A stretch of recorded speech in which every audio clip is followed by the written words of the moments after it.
आज का complex number class जो है rotation of the complex number पर है।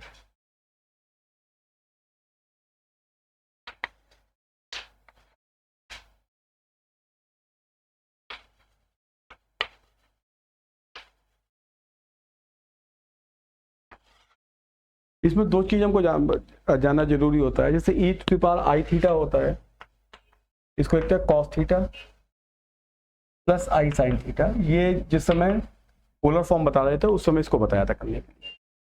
ऐसे ही वेक्टर जैसे लिखते हैं, वेक्टर ए बी लिखते हैं तो लिखते हैं position vector of vector B minus position vector of vector A,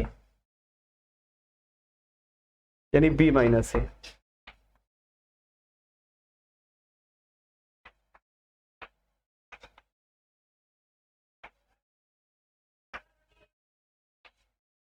complex number जो होता है वो ऑलमोस्ट वेक्टर की तरह चलता है, पर डायरेक्शन का काम नहीं होता उसमें। जैसे कोई भी हम कॉम्प्लेक्स नंबर लिखेंगे,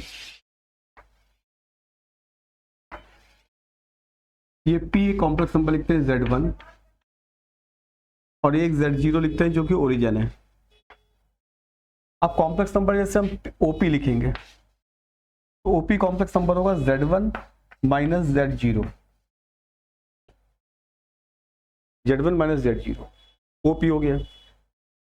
इसी को पोलर फॉर्म में कन्वर्ट करेंगे तो पोलर फॉर्म में कन्वर्ट कैसे होता है?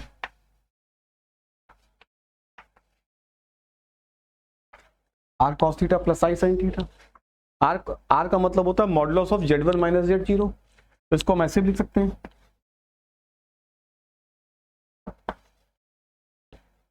ओपी ई की पावर आई थीटा, इसको ऐसे लिख सकते हैं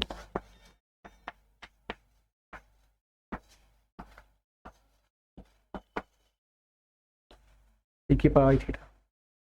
ऐसे दूसरा कॉम्प्लेक्स नंबर एक हम जेड और ले लें,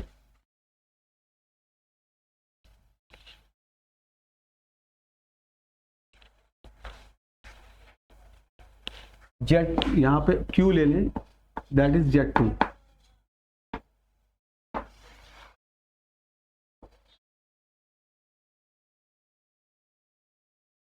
तो OQ क्या हो जाएगा?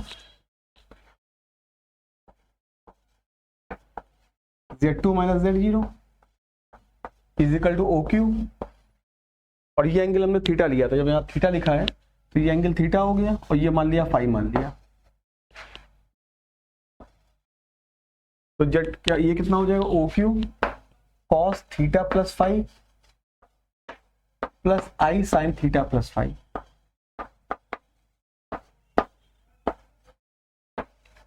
ये कैसे लिख सकते हो? Z2 माइनस Z0 का मॉडुलस और e to the power i theta plus. अब हमको वर्किंग करनी है। रोटेशन का मतलब होता है इस जो कॉम्प्लेक्स है वो ओपी है उसको OQ को ऊपर रोटेट करना है। ओपी को OQ के ऊपर भी कर सकते हैं, OQ को OP के ऊपर भी कर सकते हैं, इससे अंतर नहीं पड़ता है। क्लॉकवाइज होता है, एंटी क्लॉकवाइज होता है। एंटी क्लॉकवाइज होता है तो एंगल प्लस लेते हैं और एंटी क्लॉकवाइज होता है तो माइनस लेते हैं, भाई इतना डिफरेंस चलता है। आप इसको क्या लिख सकते हो? Z2 minus Z0 is equal to Z2 minus Z0 upon Z1 minus Z0 और Z1 minus Z0। Z1 minus Z0 से डिवाइड किया, Z1 माइनस Z0 से मल्टीप्लाई कर दिया। इसको कैसे लिख सकते हो? ई की पावर आई थीटा इंटू ई की पावर आई फाई लिख सकते हो इसको पूरा। ये कितना, ये किसके बराबर हो गया?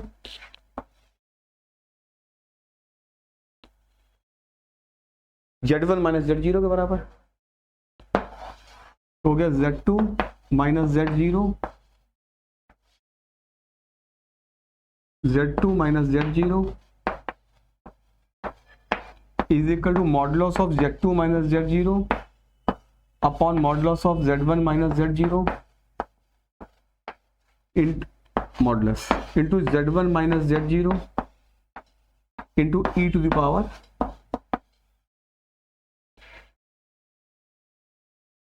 मतलब Z2 माइनस Z0 जो इसके ऊपर अगर Z1 minus Z0 complex number को रोटेट कराते हो तो सिंपल ध्यान रखो Z2 माइनस Z0 के ऊपर रोटेट हो रहा है तो तो Z2 माइनस Z0 का मॉडुलस पहले लिखेंगे, फिर जो कॉम्प्लेक्स नंबर रोटेट कराया जा रहा है उसको लिखेंगे, उसके मॉडुलस को लिखेंगे और एंगल उन दोनों के बीच का लिख देंगे।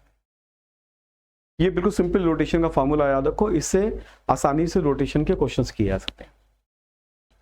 मतलब लेफ्ट साइड में हमको लेफ्ट साइड में लिखना है जिसके ऊपर रोटेट होता है, राइट साइड में लिखना है जो रोटेट हुआ है, और modulus of left side upon modulus of right side into e to the power i angle between both the complex number. Clear होगा ये?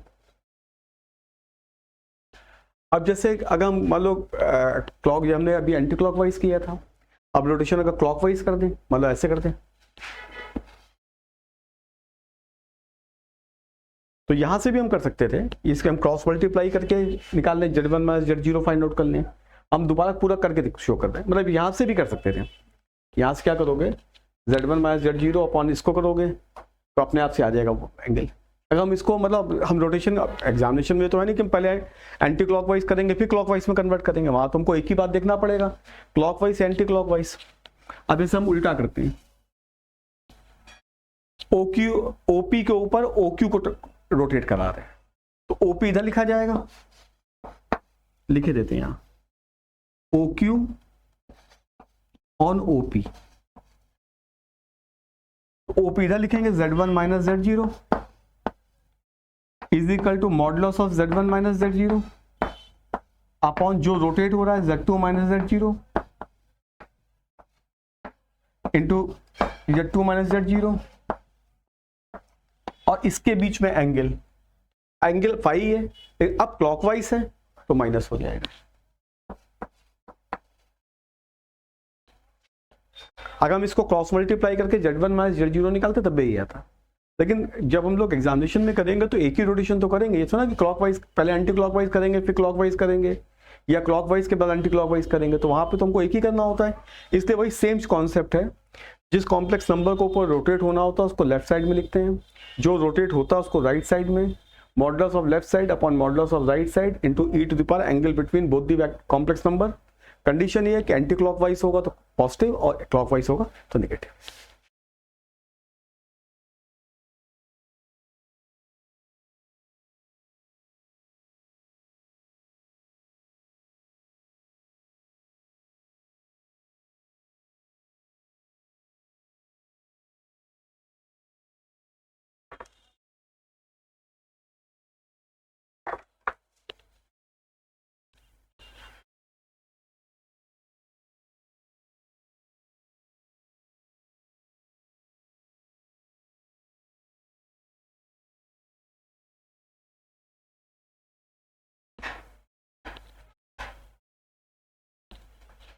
अब जैसे कोई भी ट्रायंगल लेते हैं,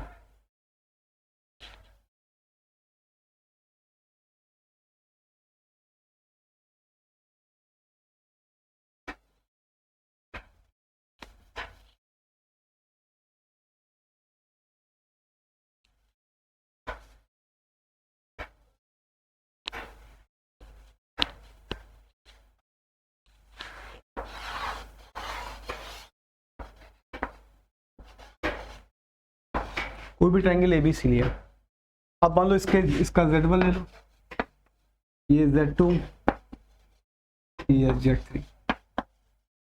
अब जैसे मान लो इस वाले को इसके ऊपर रोटेट कराना है तो कैसे लिखोगे, Z1 माइनस Z3, जो रोटेट कराना होता है उसको इस पॉइंट को कॉमन लेते हैं जो दोनों में कॉमन है। BC को रोटेट कराना है CA के ऊपर तो C पॉइंट कॉमन है, तो C को कॉमन लेके चलेंगे हमेशा। अगर हमको बाद में Z1 पहले चाहिए हो तो माइनस से मल्टीप्लाई कर लेंगे, जैसे Z1 यहाँ पहले आ रहा है, अगर Z3 पहले चाहिए तो माइनस से मल्टीप्लाई कर देना। लेकिन स्टार्टिंग क्या होती है, एक पॉइंट कॉमन रखना पड़ता है, is equal to modulus of Z1 minus Z3 AC upon BC, length है उसकी, चाहो तो Z1 माइनस Z3 का मॉड लिख देना, और ये क्या हो जाएगा Z1 minus Z3 angle IT मान लो एंगल ये। अब इसी को मॉडुलस फॉर्म में लिखना चाहो तो मॉडुलस फॉर्म में, तो Z1 माइनस Z3 का मॉड अपॉन ये Z1 माइनस Z2 होगा ये, Z2 माइनस Z3 और Z2 माइनस Z3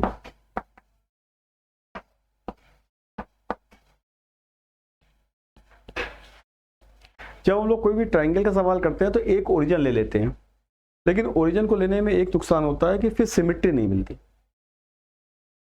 सबसे बड़ी प्रॉब्लम ये है कि जैसे यहाँ तो सिमेट्री मिलती आती है, दूसरा लोग उसी के हिसाब से लिख दोगे, जब जैसे इसको ओरिजिनल मान लिया तो Z माइनस 0 हो जाएगा ये, तो फिर सिमेट्री मिलना बंद हो जाती है। तो कोशिश करना कि बहुत डिफिकल्ट क्वेश्चन हो तो अलग बात है, अदरवाइज Z1 Z2 Z3 लेके ही करना, क्योंकि फिर सिमेट्री नहीं मिलेगी, फिर प्रॉब्लम्स आती है। ठीक है, अब ऐसे इसी में पॉलीगन होता है,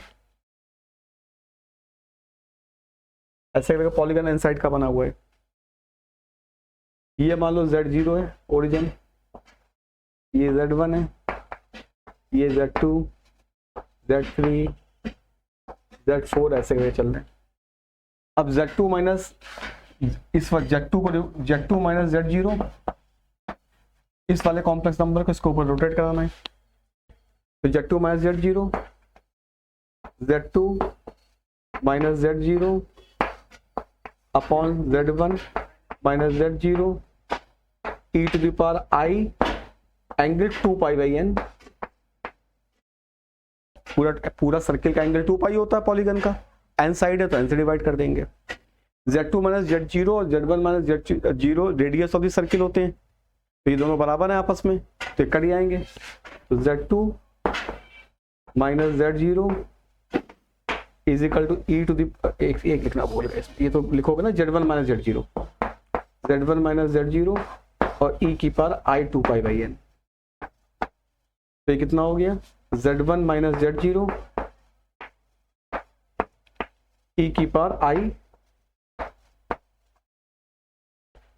इंपॉर्टेंट है। इसके बाद अगर हम आगे बढ़ेंगे Z3 पे रोटेट कराएंगे, तो चाहो तो Z थ्रू के चले जाओ, Z2 के थ्रू चले जाओ, या सीधे चले जाओ। सीधे कर दोगे तो 4 पाई बाई n हो जाएगा। अगर Z2 के थ्रू जाओगे तो Z3 माइनस Z0 और Z2 माइनस Z0, फिर Z2 माइनस Z0 की वैल्यू यहाँ से लगा दोगे तो फिर वही कन्वर्ट होके आ जाएगा। तो अगर जैसे नॉर्मल बुक्स में क्या किया है उन्होंने, क्या किया Z3 को जब रोटेट कराया है तो Z2 के थ्रू किया है, तुम डायरेक्ट भी कर सकते हो, एंगल 4 पाई बाई n हो जाएगा उसका। तो अगर डायरेक्ट करोगे तो भी करेक्ट है, अगर मतलब पार्ट्स में करोगे, तोड़ के करोगे तो भी हो जाएगा।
एक आसान सा एग्जाम्पल लिख रहे हैं।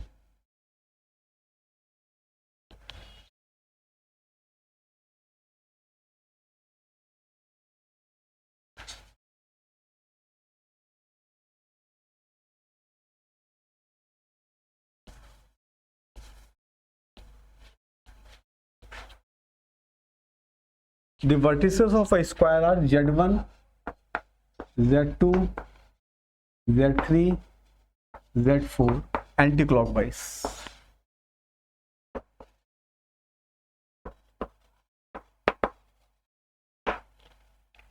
Z3 की वैल्यू बतानी है। ऑप्शन दिए गए हैं, पहला ऑप्शन है I Z1 1 plus I Z2, B option है I Z1 plus 1 plus I Z2, C option है Z1 plus 1 plus i Z2, D option है 1 प्लस आई Z1 प्लस Z2।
इसमें Z3 की वैल्यू फाइंड आउट करनी है और Z1 Z2 की form में दिया, Z4 नहीं चाहिए। हमने ऑप्शन इसीलिए लिखे हैं कि मतलब फिर अंदाज लगेगा हमको करना है क्या क्वेश्चन में।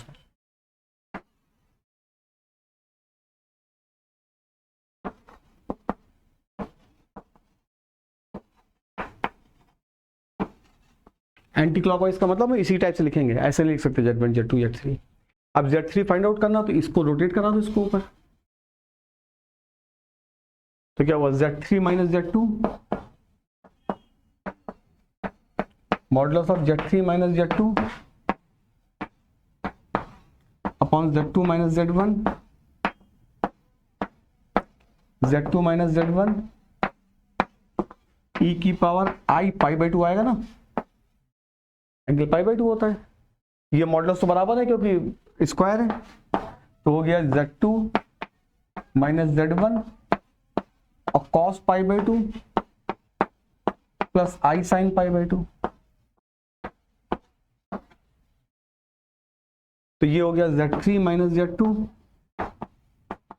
इधर हो गया Z2 माइनस Z1 और ये बचेगा i खाली, cos पाई बाई 2 0 और i साइन पाई बाई 2 की वैल्यू जो होगी वो पाई साइन पाई बाई 2 1 होता है।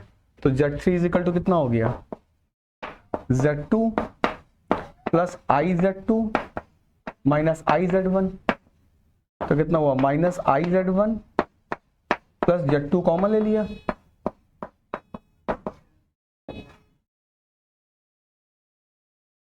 क्लियर ना कहते हैं। मतलब ये आसान से क्वेश्चंस होते हैं, ऐसे रेक्टेंगल में आते हैं।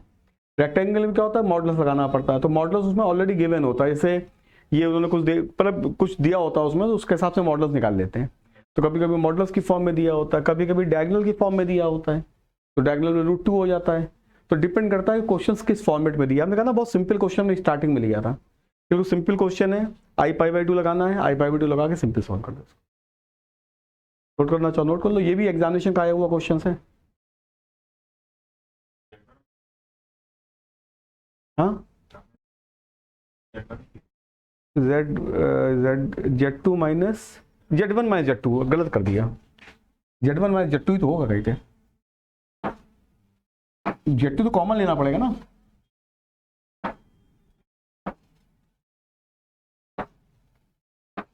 Z1 माइनस Z2 लेंगे, एक तो कॉमन लेंगे Z3 माइनस Z2, तो Z1 माइनस Z2 को कॉमन लेना ही पड़ेगा उसको कहते हैं। तो यहाँ पर फिर क्या हो जाएगा, ये Z1 ये Z1 ये Z2 नेगेटिव हो जाएगा और Z1 पॉजिटिव हो जाएगा, तो ये प्लस हो गया और ये माइनस हो गया। तो कौन सा आएगा, IZ1 कोई मैच ही नहीं करता फिर। IZ1 ये फिर हम ऑप्शन में देखिए कुछ गलती तो नहीं लिख दी हमने धोखे में। IZ1 नहीं, ऑप्शन तो सब सही लिखे हुए हैं, क्या गड़बड़ हो रही इसमें। Z3 माइनस Z2 लिखा, Z3 minus Z2 is equal Z3 minus Z2 upon Z1 minus Z2, models equal हो जाएंगे, और Z1 माइनस Z2 e की पावर I पाई बाई 2, तो Z1 minus Z2 cos pi by 2 plus I sine pi by 2, तो गया Z1 minus Z2 into I, तो IZ1 minus IZ2 IZ1 plus IZ1 हो गया, Z2 इधर से, फिर कहाँ गलत हो रहा है, आंसर देख लेते हैं एक सेकंड में इसका क्या आ रहा है।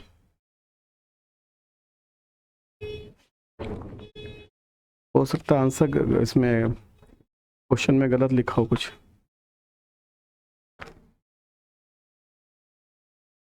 -71 का आंसर तो यही आ रहा है इसका,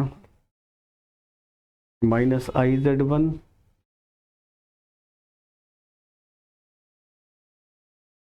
एंटी क्लॉकवाइज लिया हुआ है,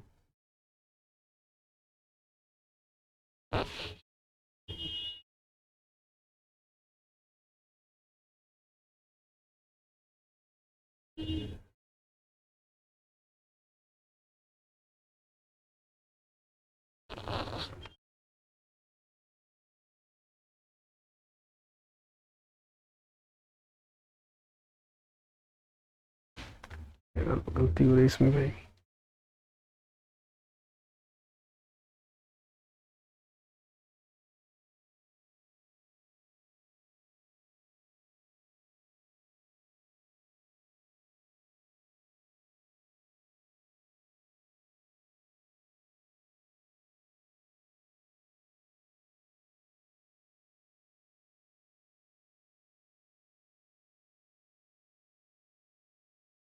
होना सही चाहिए इसमें।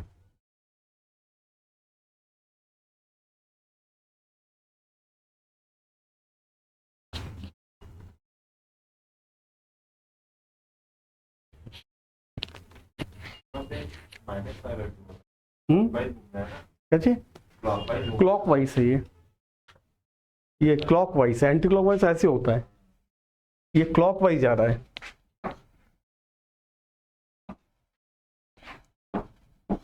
माइनस आई तो माइनस IZ1, भाई उनमें गलती होती नहीं कभी कहीं थे, कभी भी रोटेशन में गलती हो ही नहीं सकती कहीं थे। वो ध्यान नहीं दिया, क्लॉकवाइज रोटेशन है कहीं थे, तो क्लॉकवाइज रोटेशन, एंटी क्लॉकवाइज तो ऐसे होता है ना। रोटेशन में कभी गलत नहीं होता कहीं थे, बिल्कुल कोटेशन को बिल्कुल सही तरीके से लेके चलो। अब जैसे बुक्स वगैरह में क्या करते हैं, इसको डिस्टेंस फार्मूले से करते हैं, अब डिस्टेंस फार्मूले को फंसोगे बीच बीच में।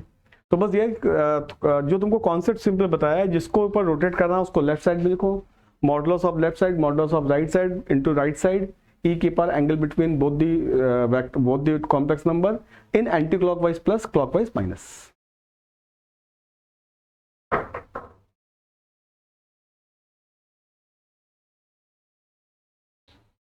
दूसरा एग्जाम्पल लिखो, दूसरा भी सिंपल, ये भी जेई का क्वेश्चन है, दूसरा क्वेश्चन लिखवा रहा है वो भी जेई में पूछा गया है, लेकिन पुराने क्वेश्चन है ये, तो अब आज के कॉन्टेक्स्ट में ये इजी हो गए क्वेश्चन।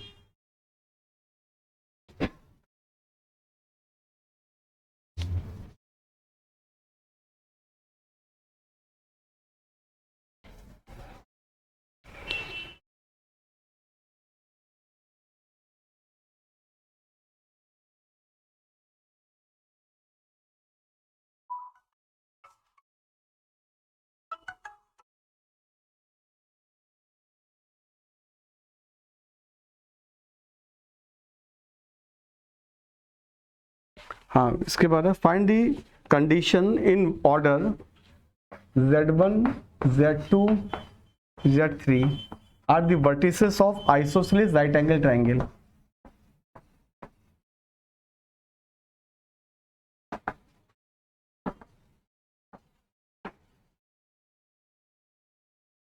ये मान के चलो कि तुमको प्रूफ करना है, वैसे तो ऑप्शन ही दिया हुआ था।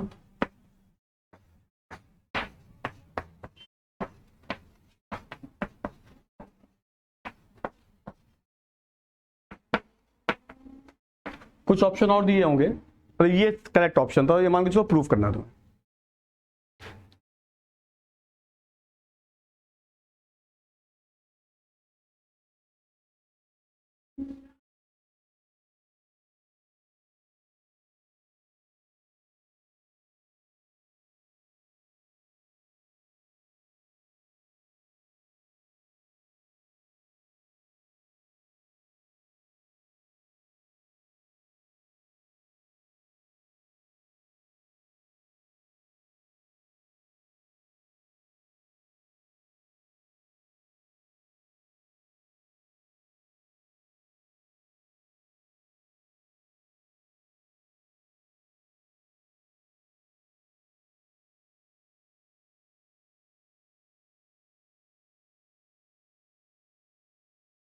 ये तुम लोग को कॉन्सेप्ट इसमें क्या होता है, एक एंगल अगर जैसे आइसोसेलेस राइट एंगल ट्राइंगल है तो एक π/4 लेना, तो एक -π/4 लेना, तो मल्टीप्लाई करने में कट जाएंगे वापस में, क्योंकि मल्टीप्लाई तो है ही है, इधर भी मल्टीप्लाई है दो का, तो उसको एंगल π/2 वाला लोगे तो फिर स्क्वायर वगैरह करना पड़ता है।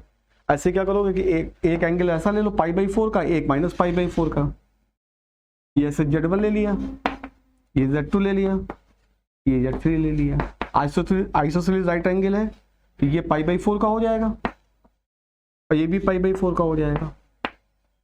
तो एक बार इसको इस पे रोटेट करा लो, या इसको इसके पे रोटेट करा लो, और एक बार इसको रोटेट करा लो। एक बार ये एंटी क्लॉकवाइज हो जाएगा, क्लॉकवाइज हो जाएगा, तो मल्टीप्लाई करोगे एक साइड ऐसा रखना। अब जैसे इसको रोटेट कराओगे तो क्या आएगा, Z1 - Z3 Z1 - Z3 is equal to Z1 - Z3 upon Z2 - Z3 Z2 - Z3 और e की पावर -i/4 होगा ना, ये पिछली बार गलती हुई थी इसमें, ठीक है ना। अब दूसरा इसको रोटेट करा लो इसमें, क्योंकि हमको Z1 - Z3 फिर चाहिए, तो Z1 - Z3 को फिर रखो, तो अब Z3 - Z1 हो जाएगा, और ये जो Z2 - Z1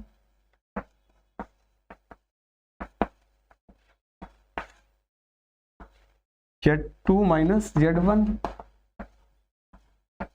और Z2 - Z1 और e की पावर i/4 मल्टीप्लाई कर लो आपस में, तो क्या आएगा, Z1 - Z3 स्क्वायर कर ले रहा, माइनस बाहर लगा दे रहा, चाहिए हमको यही है, तो माइनस बाहर लगा दिया स्क्वायर करके, इज इक्वल टू कितना होगा, Z1 - Z3 Z1 - Z3, ये अगर a है, ये a है, तो ये √2a हो जाएगा, तो Z1 - Z3 √2, इसको लिख लो पहले, Z1 - Z3 upon Z2 - Z3 Z3 - Z1 Z1 ही ना ये, हाँ, अपॉन Z2 - Z1 और Z2 - Z3 और Z2 - Z1, वो कैंसिल हो गया ये वाला।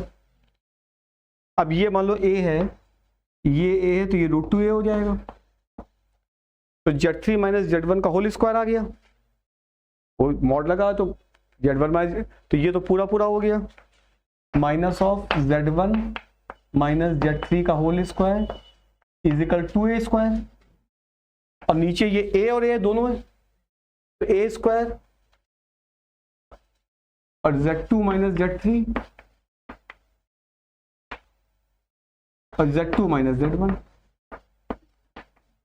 ए स्क्वायर से स्क्वायर कैंसिल हो गया। अब ये माइनस देख लो किस में एडजस्ट करना है, Z1 माइनस Z2 में एडजस्ट करना है। Z1 माइनस Z3 का whole square is equal 2 times of Z1 minus Z2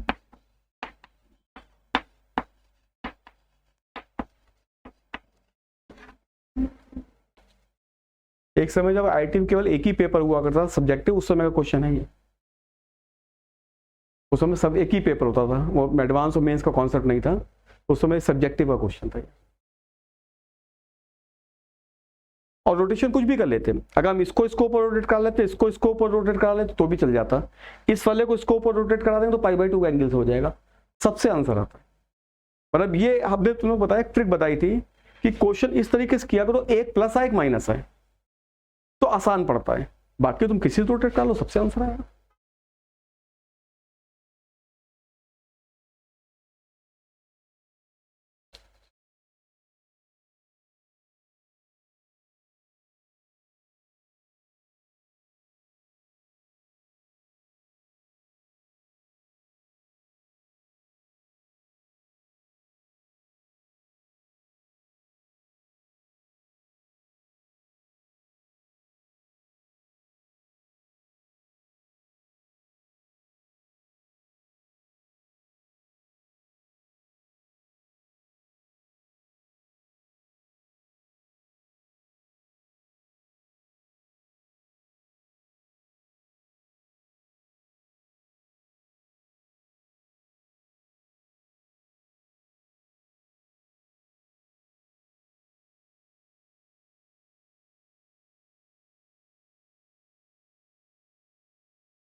दूसरा एग्जाम्पल लिखो।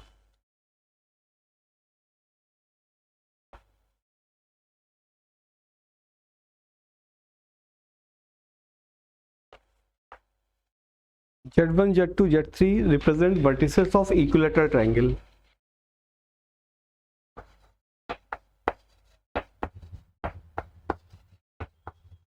Equilateral triangle.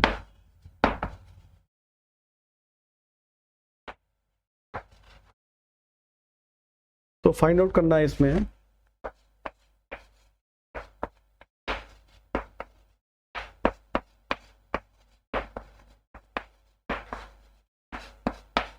मतलब ये ऑप्शन हम लिखे दे रहे हैं, ऑप्शन का जो करेक्ट फॉर्म है, मतलब मान लो को प्रूफ करना है या फिर ये प्रूफ करना है।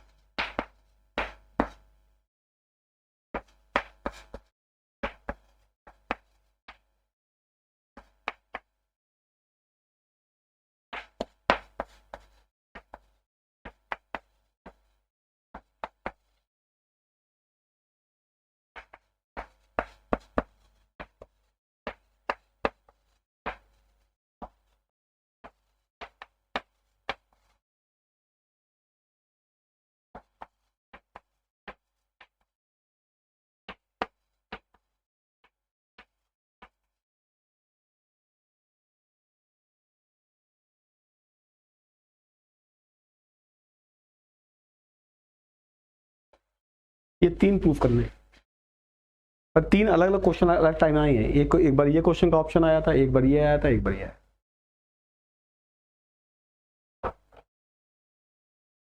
प्रूफ इसलिए कि एक बार पर 4 के ऑप्शन लिखने पड़ेंगे, तो इसलिए प्रूफ का मान। या मान लो एक ही क्वेश्चन है, इसके एक बी सी डी होगा, एक लिखा हुआ है नन ऑफ द अबव।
तो उसमें पहला पहला तो तुम्हारा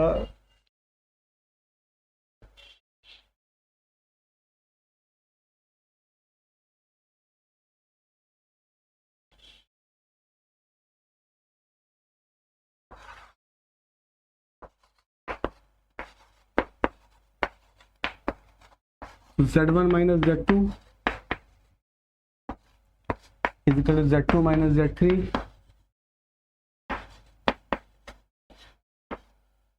इजिकल टू Z3 माइनस,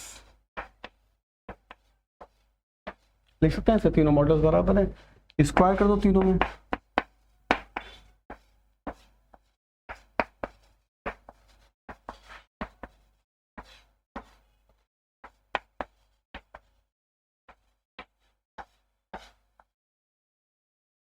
ये क्या लिख सकते हो?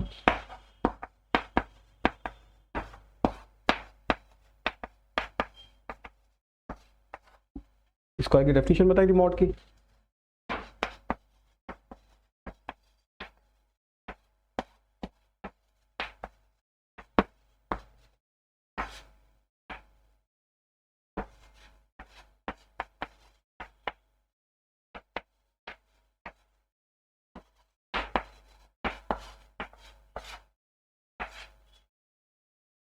इसको लिख सकते हो z1 माइनस z2, z1 में अलग अलग भी कर सकते हैं इसको।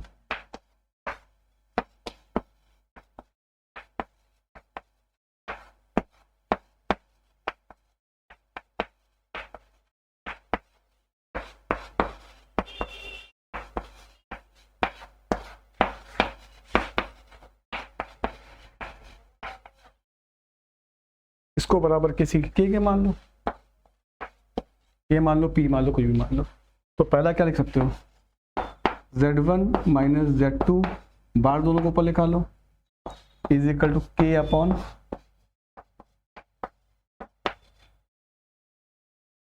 फिर लिख सकते हो z2 minus z2 bar z3 bar is equal to K upon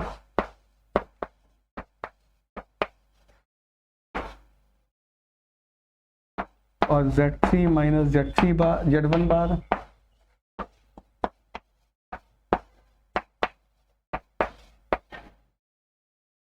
अब तीनों को जोड़ दो आपस में, तो लेफ्ट साइड में 0 आ जाएगा,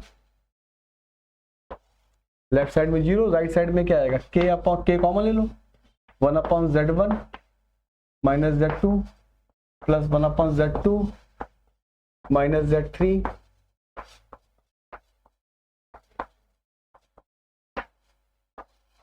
के की वैल्यू 0 हो नहीं सकती क्योंकि इजिकल टू के माना है, मॉडुलस 0 होगा नहीं किसी का, तो क्या हो गया? के हट गया, तो 1 upon z1 minus z2 plus 1 upon z2 minus z3 plus 1 upon z3 minus,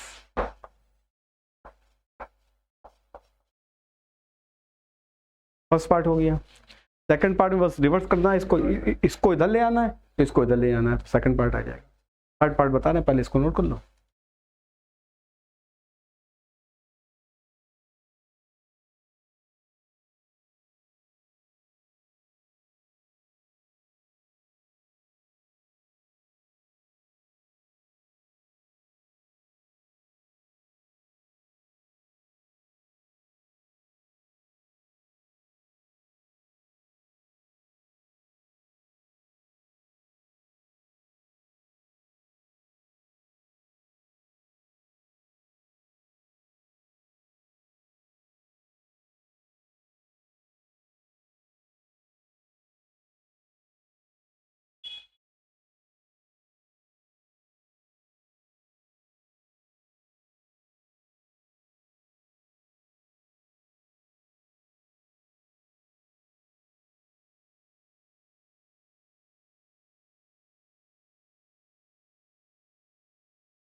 अब इसका सेकंड पार्ट,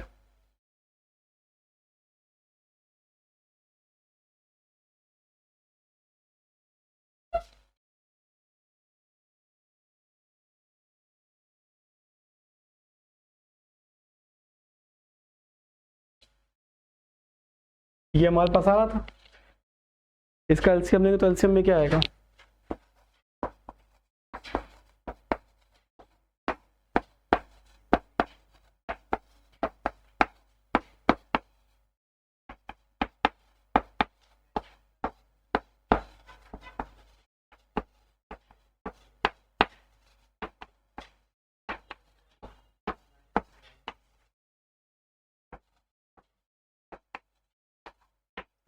जीरो समझ में आ गया, अपॉन में ले लिया, ले ये मल्टीप्लाई करो कितना आएगा,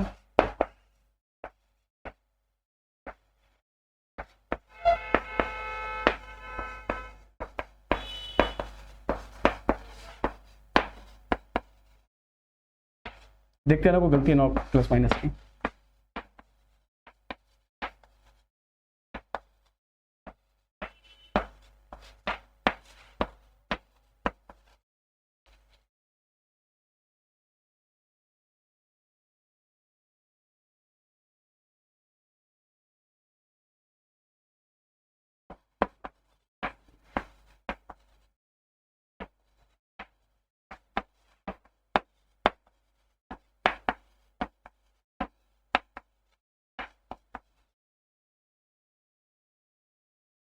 ये Z2 Z3 Z1 Z3 एक बार कटेगा हमारे ख्याल से, Z1 Z3 दो बार आ रहा है, Z1 Z3 एक बार कट जाएगा,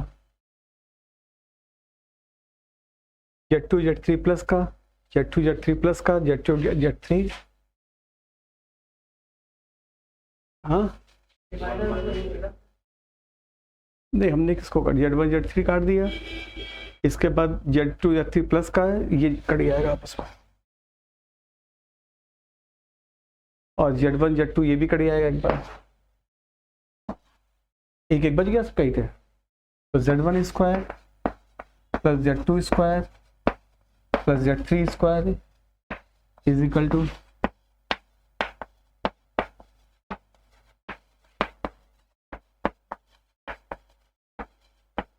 हो गया ना, बोला इसको उधर ले गए, इसको इधर रखा है, नोट कर लो फिर दूसरा मेथड बताते हैं इसका, पहले इसको नोट कर लो फिर इसका दूसरा मेथड कर रहे हैं।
अब इसी को रोटेशन से करेंगे, हमने इस मेथड इसलिए किया है, ये मेथड आसान पड़ रहा था, तुम देखोगे कि मतलब हमेशा ही नहीं कि रोटेशन ही आसान होता है कहीं पे,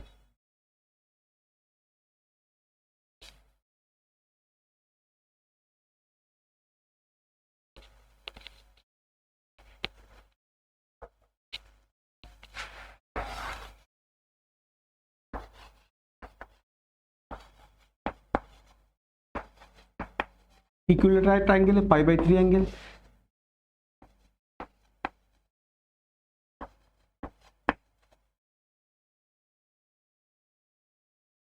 एक बार इसको रोटेट करा लो, इसको ऊपर ऐसे, तो Z1 माइनस Z2, मॉडल्स देखना, मॉडल्स बराबर है आपस में, ठीक है ना, काफी क्वेश्चन करवा दिए हैं। ये कितना हो जाएगा, Z3 माइनस Z2 e⁻⁰ π/3। ध्यान, मॉडल छोड़ दिया है क्योंकि मॉडल इक्विलेटरल ट्रायंगल है। इसके बाद एक और ले लो इसमें ऐसे, ये तो क्लॉक एंटी क्लॉकवाइज है ना, ऐसे ले लें, ठीक है ना। ये तो कितना आ जाएगा, Z2 minus Z3 is equal to Z1 minus Z3 और e की पावर आपके पास i π/3 हो जाएगा माइनस का। ये क्लॉकवाइज था, एंटी क्लॉकवाइज था, ये क्लॉकवाइज है, मल्टीप्लाई कर दो आपस में।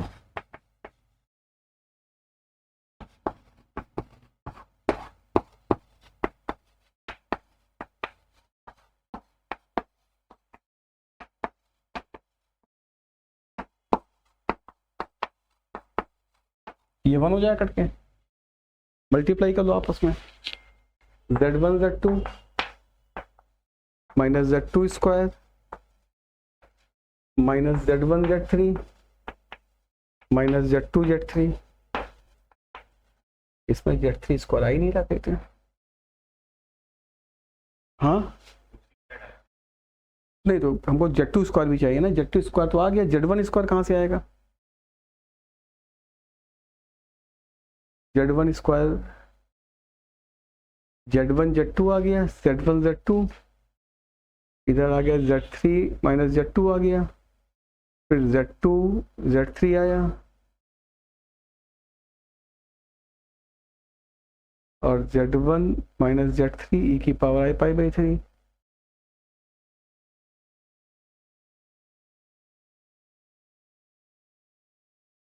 में लेंगे तो इसमें Z1 Z3 Z2, इसमें करके देखते हैं क्या आता है, Z3 Z1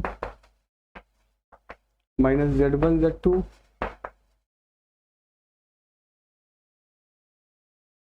minus Z3 square plus Z2 Z3। इससे तो बन नहीं रहा कैसे, क्योंकि इसमें Z1 स्क्वायर आ ही नहीं रहा, और बाकी और भी बहुत सारे टर्म्स आ रहे हैं जो मैं रिक्वायर्ड नहीं है इसमें।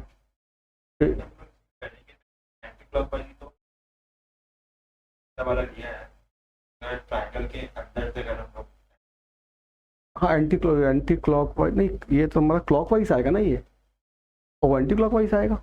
अगर हम लोग ट्रायंगल के अंदर ट्रायंगल के अंदर ऐसे ऐसे बड़ा एरो बनाते हो, ये ऐसे ही जा रहा है फिर, नहीं ये तुम्हारा ऐसे घूम रहा है तो एंटी क्लॉकवाइज हो गया ये, और ये ऐसे चल रहा है तो क्लॉकवाइज हो गया।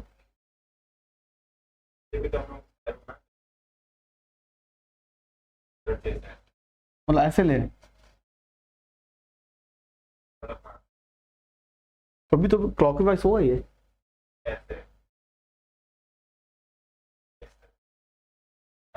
मतलब ऐसे ऐसे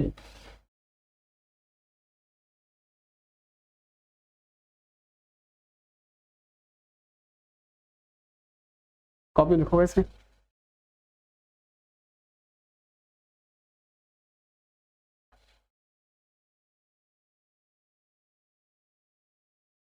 ऐसे मतलब ये तुम कह रहे हो,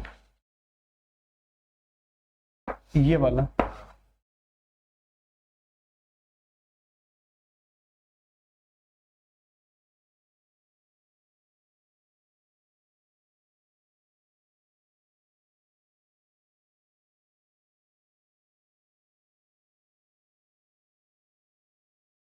ये ऐसे ही होगा, ये ऐसे बाहर थोड़ी ना होगा, ये अंदर से होगा,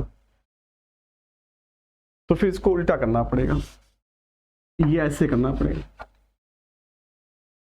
अंदर से होगा ना, बाहर थोड़ा कर देंगे, गलत गलत लिख दिया था। तो ये इस टाइप से जाएगा ऐसे, अब इस टाइप से जाएगा तो इसमें क्या हो जाएगा, फिर हो जाएगा Z1 माइनस Z3, और इधर हो जाएगा Z2 माइनस Z3, इधर Z1 माइनस Z2 और Z1 माइनस Z3, और इधर Z2 माइनस Z3, इधर Z1 square minus Z1 Z2 minus Z1 Z3 plus Z2 Z3, इधर हो गया Z2 Z3 minus Z2 square minus Z3 square plus Z2 Z3, एक Z2 Z3 cut गया इससे, बाकी पूरा आ गया Z1 square plus Z2 square plus Z3 square is equal to Z1 Z2 plus Z2 Z3 plus Z3 Z2, अंदर से rotation होगा। तो इसमें पहले वाला मेथड ज़्यादा आसान था, लेकिन तरीका यही है कि एक प्लस वाला लेंगे तो एक माइनस वाला लेंगे। वो रोटेशन अगर इस टाइप से लेंगे तो उल्टा हो गया ना, कि ये कॉम्प्लेक्स नंबर इधर कैसे जाएगा, ये इधर से ऐसे जाएगा ना ऊपर। तो ये भी यहीं पे बंद कर रहे हैं, नेक्स्ट क्लास में कुछ इंपॉर्टेंट एग्जाम्पल बाकी रहेगा, उनको करवाएंगे।